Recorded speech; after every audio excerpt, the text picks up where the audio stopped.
Nos tiñamos a información aportada polo acta de enterramento da parroquia, que poñía que esa fosa común estaba á esquerda, ao lateral esquerdo na entrada do cemiterio, e a maiores polos diarios de Sir Alonso, super valentes e super fortes para a época, fruto dunha muller ultralúcida que a pesar de toda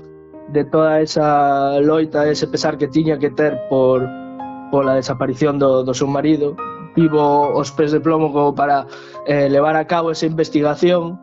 e gracias aos datos que ela recolle neses diarios podemos acceder á información que estaban nesas causas ou arquivos da Garda Civil que hoxe en día non se conservan,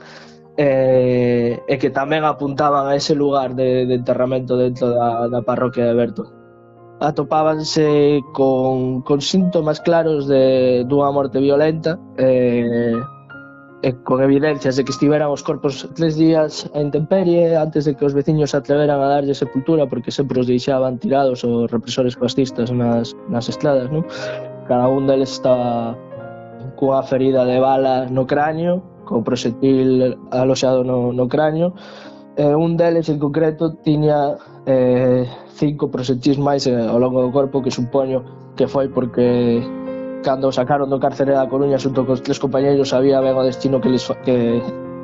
tiña por diante, e seguramente descargouse contra os captores ao longo do camiño ata chegar a Carballo. O párroco daquela época fixeron a esmola xunto cos veciños para mercarlle 4 caixas de madeira a eses corpos para darlle unha sepultura o máis digna posible, non? A ferida Berta no 36, un podcast de Nuria López.